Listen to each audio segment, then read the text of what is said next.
الحمد للہ رب العالمین والصلاة والسلام علی اشرف الانبیاء والمرسلین اما بعد فاعوذ باللہ السمیع العلیم من الشیطان الرجیم بسم اللہ الرحمن الرحیم شہر رمضان الذی انزل فیہ القرآن ھدی للناس وبینات من الہدی والفرقان۔ اللہ تعالیٰ نے قرآن پاک میں رمضان المبارک کے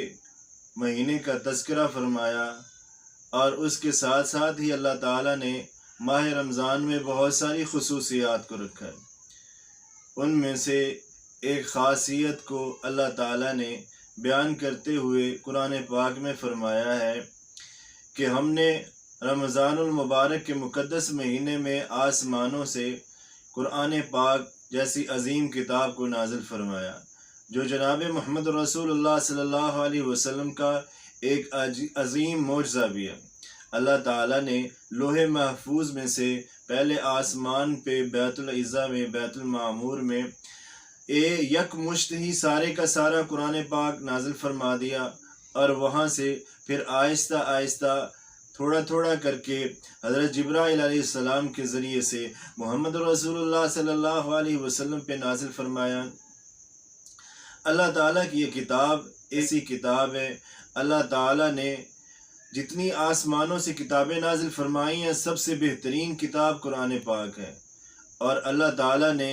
جس مہینے میں قرآن پاک کو نازل فرمایا ہے وہ مہینہ تمام مہینوں میں سے سب سے بہترین مہینہ ہے۔ اور اللہ تعالیٰ نے مہینوں میں سے جب رات کا تذکرہ ہو، جس رات میں اللہ تعالیٰ نے قرآن پاک کو نازل فرمایا ہے وہ رات لیلۃ القدر کی رات، انا انزلناہ فی لیلۃ القدر، لیلۃ القدر کی رات میں اللہ تعالیٰ نے آسمانوں سے لوح محفوظ سے قرآن پاک کو نازل فرمایا۔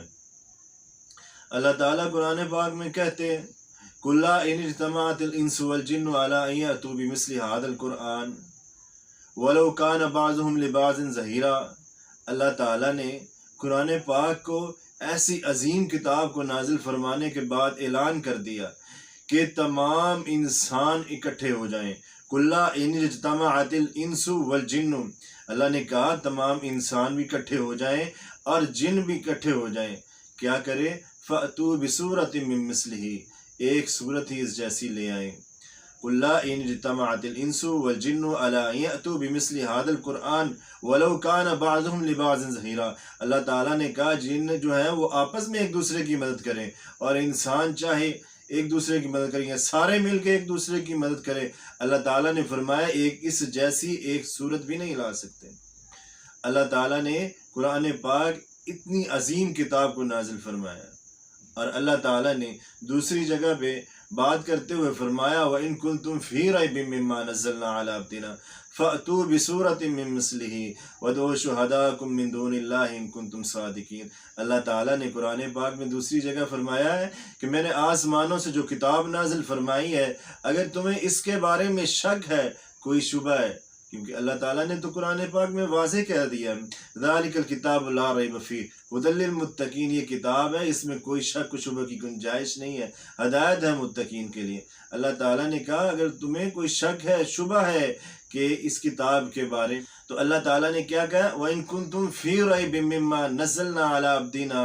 فَأْتُوا بِسُورَةٍ مِّن مِّثْلِهِ وَادْعُوا شُهَدَاءَكُم مِّن دُونِ اللَّهِ إِن كُنتُمْ صَادِقِينَ۔ تو اللہ تعالیٰ نے فرمایا وَادْعُوا مِن دُونِ اللَّهِ، جنہیں تم اللہ کے سوا پکارتے ہو، جس سے حاجتیں اور مدد طلب کرتے ہو، اللہ تعالیٰ نے فرمایا انہیں پکارو، ان سے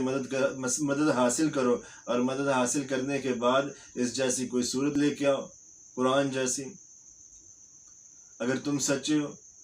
اللہ تعالیٰ نے بارگاہ مرتبہ قرآن پاک میں فرمایا ہے قرآن پاک کو ہم نے ہدایت ھدی و شفاء و رحمت للمؤمنین، ہدایت بنا کر نازل فرمایا ہے، رحمت بنا کر نازل فرمایا ہے، شفا بنا کر قرآن پاک کو نازل فرمایا ہے۔ اللہ تعالیٰ نے قرآن پاک میں ہدایت بھی رکھی ہے، شفا بھی رکھی ہے، رحمت بھی رکھی ہے۔ اگر کوئی روحانی جسمانی بیمار ہے تو اللہ تعالیٰ کا قرآن پاک پڑھے گا، اللہ کا ذکر کرے گا، وَلَذِكْرُ اللَّهِ اکبر، اللہ تعالیٰ کا ذکر بہت بڑا ہے۔ اللہ تعالیٰ کی کتاب قرآن حکیم بہت عظیم کتاب ہے، اسے پڑھے گا، اس سے اللہ تعالیٰ انسان کے بہت سے دکھوں کو ختم کر دیتے ہیں۔ یہی قرآن ہے جب محمد رسول اللہ صلی اللہ علیہ وسلم پر اتنا نازل ہوا، آپ صلی اللہ علیہ وسلم رات کی تاریکیوں میں کھڑے ہو کے نوافل میں جب قرآن پاک کو پڑھا کرتے تھے تو کیا ہوتا؟ عتبہ، شیبہ، ابو جہل، یہ تمام لوگ جو کافروں کے سردار تھے آ جاتے محمد رسول اللہ صلی اللہ علیہ وسلم کی چوکھٹ پہ، آگے دروازے پہ کان لگاتے، در و دیوار پہ کان لگاتے اور محمد رسول اللہ صلی اللہ علیہ وسلم کے پڑھے ہوئے قرات کو سنتے، قرآن کو سنتے۔ جب ایک سردار کافر دوسرے کافر کو دیکھ لیتا تو پوچھتا بھائی تم یہاں کیا کر رہے ہو؟ تو کہتے بس ویسے ہی آ گئے یہاں پہ۔ تو یہی وہ قرآن ہے جس قرآن نے دلوں کو نرم کیا ہے، یہی وہ قرآن ہے جب پڑھا جاتا ہے، یاد کیا جاتا ہے تو سینے میں محفوظ ہوتا ہے اور آخرت میں انسان کے لیے شفاعت کا سبب بنتا ہے۔ یہی وہ قرآن ہے جب گھر میں پڑھا جاتا ہے تو شیاطین بھاگ جاتے ہیں۔ یہی وہ قرآن ہے جب پڑھا جاتا ہے اللہ کو یاد کیا جاتا ہے، اس میں اللہ تعالیٰ انسان کے قریب ہوتا ہے قرآن پڑھنے سے۔ وما توفیقی الا باللہ، علیہ توکلت و الیہ